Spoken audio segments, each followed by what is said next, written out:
Hello friends, బాగున్నారా? చూడండి, ఈరోజు అయితే నేను బిర్యానీ చేశానండి. ఎగ్ బిర్యానీ అయితే చేశాను.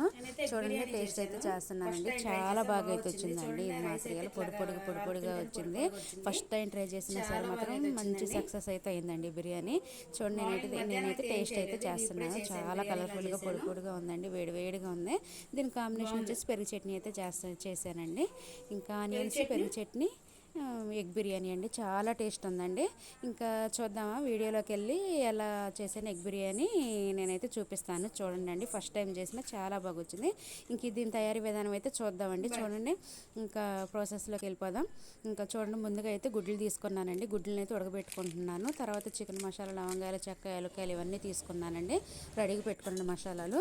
గుడ్లు అయితే ఉడుకుతున్నాయి కదా. ఇక బియ్యం చూడండి, శుభ్రంగా 4-5 సార్లు అయితే కడుక్కొని శుభ్రంగా రెడీగా పెట్టుకున్నాను.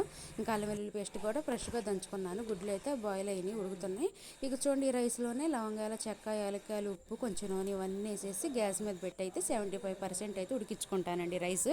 ఇంక చూడండి, టమాటాలు తీసుకున్నాను, ఆనియన్స్, ఇంకా పచ్చిమిర్చి అన్నీ తీసుకున్నానండి. ఇక రైస్ చూడండి ఉడుకుతుంది కదా. ఇంకా దాన్ని అయితే అలా ఉడికించుకోవాలి. ఇవన్నీ తీసుకున్నాను కదా. ఇంకా రెడీగా పెట్టుకున్నాను. ఇక రైస్ అయితే చూడండి 75% అయితే ఉడికింది. దీన్ని అయితే తీసుకొని ఒక పెద్ద గిన్నెలోకి అయితే తీసుకుంటున్నానండి. తీసుకొని అటు పెట్టుకుంటాను. ఇంక తర్వాత చూడండి, టమాటాలు, ఆనియన్స్, పచ్చిమిర్చిని కూడా ఇది శుభ్రం కడుక్కొని చిన్న చిన్న పీసెస్గా కట్ చేసుకొని రెడీగా పెట్టుకున్నానండి. ఇంకా చూడండి, తర్వాత నెక్స్ట్ ప్రాసెస్ వచ్చేసి ఇక బాండి పెట్టుకున్న, ఆయిల్ వేసుకున్నా.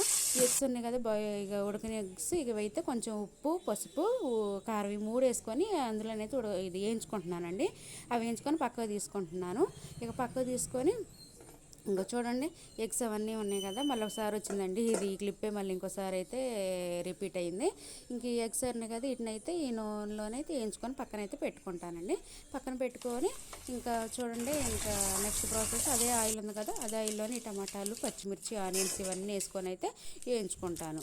వేయించుకొని బాగా కొంచెం కరివేపాకు కూడా వేయించుకుంటానండి. ఆ వేగేటప్పుడే చూడండి, ఇంకా అవన్నీ వేసాను కదా, వేయించుకుంటున్నాను.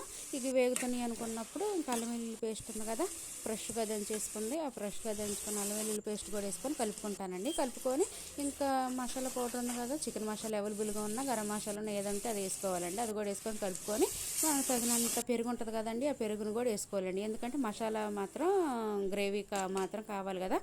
ఇంకా అందుకోసమే కొంచెం ఎక్కువగా పెరుగు అవన్నీ తీసుకొని మసాలా గ్రేవీని అయితే తయారు చేసుకొని బాగా వేయించుకోవాలండి. వేగిన తర్వాత ఉడికిన రైస్ ఉంది కదా, ఇక రైస్ కూడా అందులో వేసుకొని బాగా పైన ఎగ్స్ పెట్టుకొని మనకి కలర్ కోసం కొంచెం నేనైతే పసుపు ఉంది కదండి, పసుపుని అయితే కలర్గా కలుపుకొని పోసుకున్నానండి. చూడండి, బిర్యానీ అయితే సిమ్లోని పెట్టుకొని 1/2 గంట అయితే 20 నిమిషాలు అయితే పెట్టుకున్నాను. బిర్యానీ అయితే రెడీ అయిందండి. చూడండి, చాలా కలర్ఫుల్గా ఎమ్మీగా అయితే వచ్చిందండి.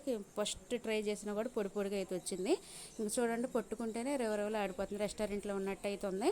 ఇక మాదైతే రెడీ అయింది కదా, పెరుగు చట్నీ కాంబినేషన్ అండి. దానికి ఎగ్ కూడా చూడండి ఎంత బాగుందో. అస్సలు ఎగ్ అనేది ఒక్కర కూడా పైన పెట్టాను కదా, ఒక్కర కూడా డ్యామేజ్ అవ్వలేదండి. చాలా బాగా వచ్చింది. బిర్యానీ కూడా ఫస్ట్ టైంగా అయినా చాలా బాగా వచ్చింది. చూడండి, మీరే చూడండి, ఒకసారి చూసి చెప్పండి ఎలా ఉందో. ఇక దాని కాంబినేషన్ వచ్చేసి పెరుగు చట్నీ అయితే చేశానండి. ఇక మా నైట్ డిన్నర్కి వచ్చేసి ఇదేనండి, ఎగ్ బిర్యానీ, పెరుగు చట్నీ అండి. ఎలా ఉందో కామెంట్ చేయండి.